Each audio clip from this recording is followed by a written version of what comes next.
Assalamualaikum warahmatullahi wabarakatuh.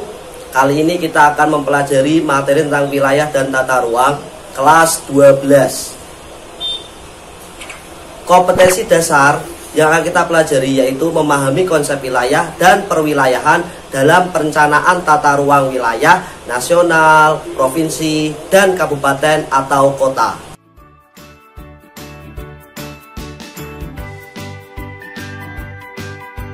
Tujuan pembelajaran yang akan kita pelajari: pertama, peserta didik dapat menjelaskan pengertian, konsep, dan jenis wilayah. Yang kedua, peserta didik dapat menganalisis pengertian, konsep, dan jenis wilayah. Ketiga, peserta didik dapat menjelaskan klasifikasi wilayah. Yang keempat, peserta didik dapat menganalisis klasifikasi wilayah. Inilah tujuan pembelajaran yang akan kita pelajari. Materinya yang akan lebih fokus kepada pengertian, jenis, dan klasifikasi wilayah.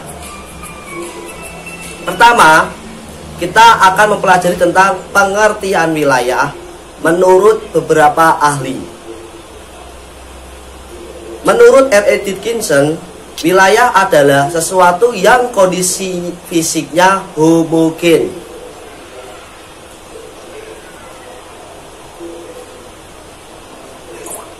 Kemudian menurut A.C. Harrison, wilayah adalah kompleks tanah, air, udara, tumbuhan, hewan, dan manusia dengan hubungan khusus sebagai kebersamaan yang kelangsungannya mempunyai karakter khusus dari permukaan bumi. Ketiga, menurut Vanemar, wilayah adalah area yang digolongkan melalui kenampakan permukaan yang sama dan dikontraskan dengan area sekitarnya. Inilah wilayah menurut Vanemar. Selanjutnya, menurut Taylor, wilayah adalah bagian dari permukaan bumi yang berbeda dan ditujukan oleh sifat-sifat yang berbeda dari lainnya. Menurut Peraturan Pemerintah Nomor 47 Tahun 1997 tentang Rencana Tata Ruang Wilayah Nasional, wilayah adalah ruang yang merupakan kesatuan geografis beserta segenap unsur terkait padanya yang batas dan sistemnya ditentukan berdasarkan aspek administratif dan atau aspek fungsional. Inilah pengertian menurut Peraturan Pemerintah Nomor 47 Tahun 1997. Setelah kita mengetahui beberapa pengertian wilayah menurut beberapa ahli, kesimpulannya adalah wilayah adalah suatu ruang yang memiliki karakteristik homogen dan heterogen dengan batas-batas administrasinya. Ini kesimpulan dari beberapa pengertian. Inilah pengertian wilayah menurut beberapa ahli. Selanjutnya, setelah kita mempelajari tentang pengertian wilayah, kita akan mempelajari tentang jenis wilayah secara umum.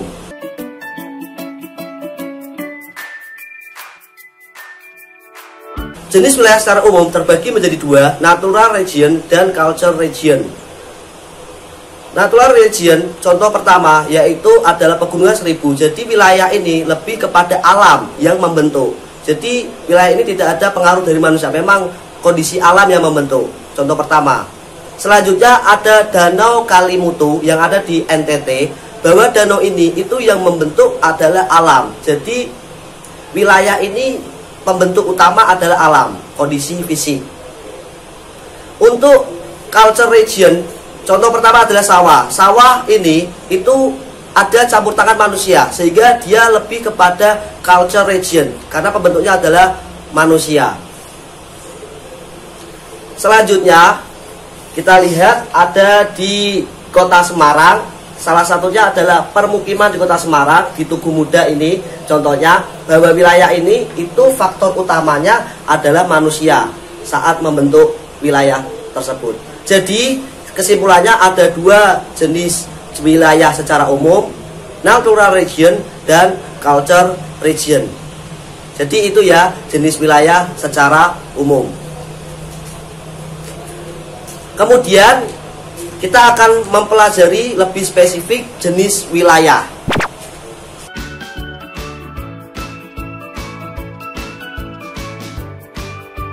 jenis wilayah itu ada dua. Pertama, formal atau uniform atau homogen. Yang kedua, ada nodal, fungsional atau heterogen. Pertama, kita akan mempelajari tentang wilayah formal terlebih dahulu. Wilayah formal adalah wilayah yang bercirikan kesamaan area yang ditandai dengan kondisi alam atau fisik, biotik, dan sosial. Ya, pertama kondisi alam atau fisik dulu. Bumi itu terbagi menjadi dua garis. Pertama, garis lintang yang akan saya jelaskan dulu. Dengan garis lintang tersebut, wilayah bumi itu memiliki jenis iklim berbeda. Nah, iklim berbeda ini ditentukan oleh garis lintang 0 sampai 23,5 sampai 40 sampai 66,5 itu memiliki jenis iklim sendiri, sehingga wilayah yang ada di garis tersebut maka iklimnya sama. Jadi melihat faktor homogennya. Kemudian yang kedua, garis bujur. Garis bujur itu berarti wilayah tersebut yang pada garis-garis tertentu maka memiliki waktu yang sama. Jadi waktunya homogen. Ada +7, +8, +9.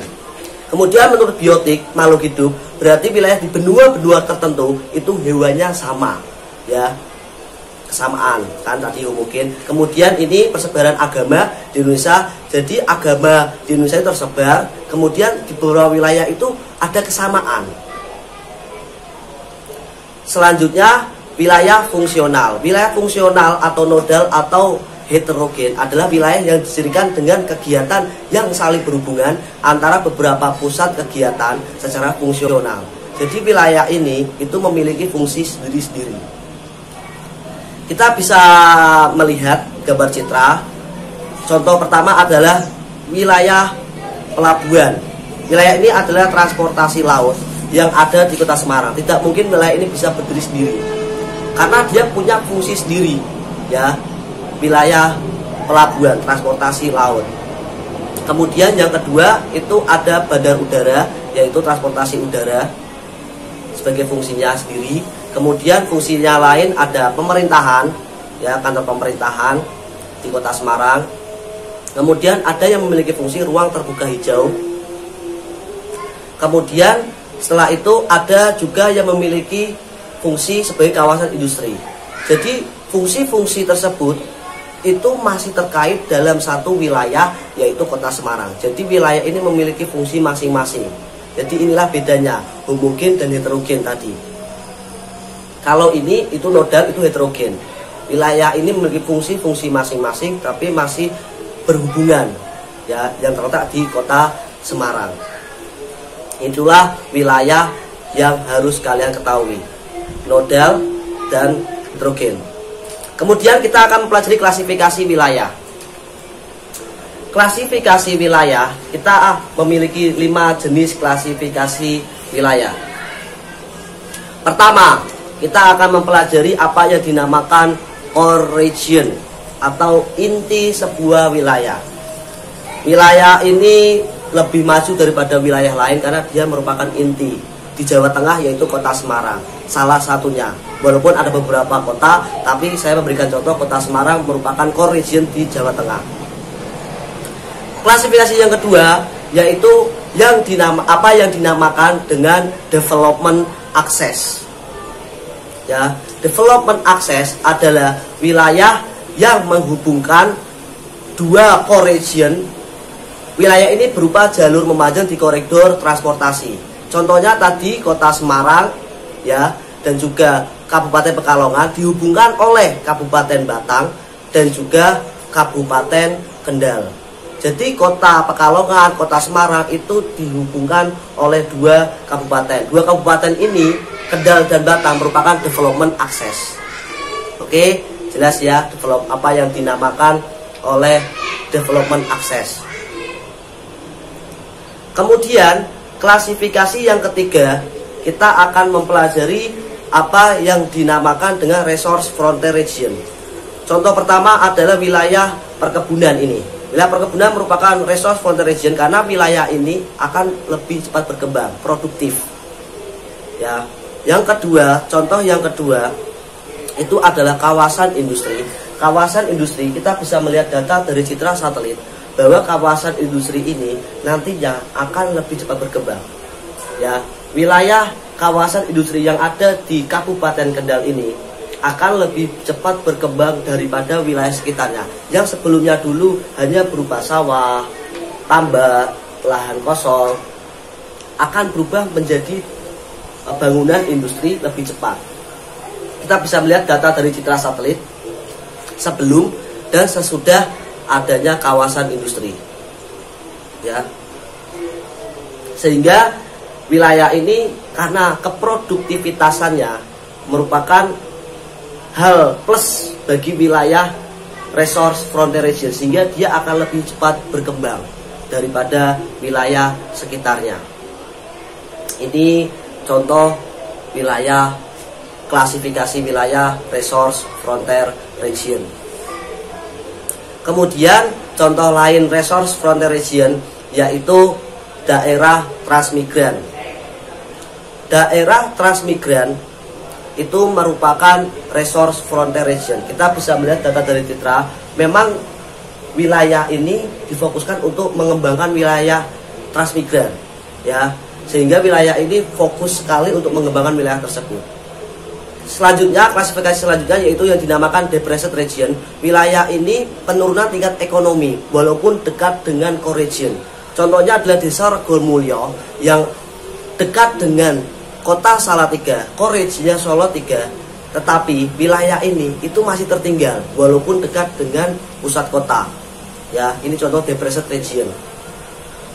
Kemudian klasifikasi yang terakhir yaitu adalah apa yang dinamakan special problem region. Jadi dari kata-kata spesial, jadi khusus, permasalahan khusus. Wilayah ini memiliki permasalahan khusus.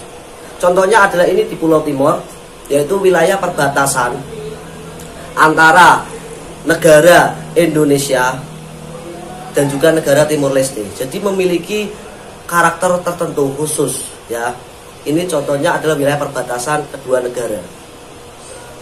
Kemudian selanjutnya adalah contoh lagi special problem region, itu desa Werebo. Desa Werebo kita bisa melihat wilayah ini ada di puncak bukit, ya, sehingga wilayah ini special problemnya itu ada pada akses. Jalur transportasi itu tidak ada, sehingga hanya ada jalan setapak, ya, sehingga untuk menuju desa ini kita harus jalan kaki, sehingga ini termasuk yang dinamakan special problem region dengan karakter khusus. Pertama perbatasan, yang kedua karena akses.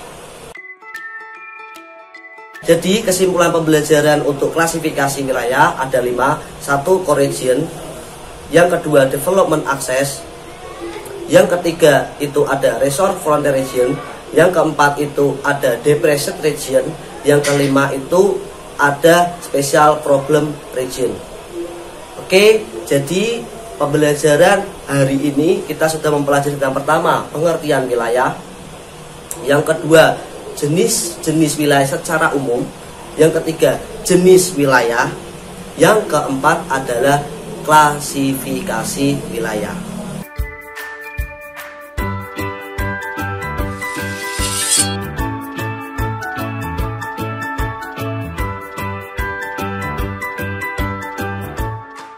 Wallahul muwafiq ila aqwamit thoriq. Wassalamualaikum warahmatullahi wabarakatuh.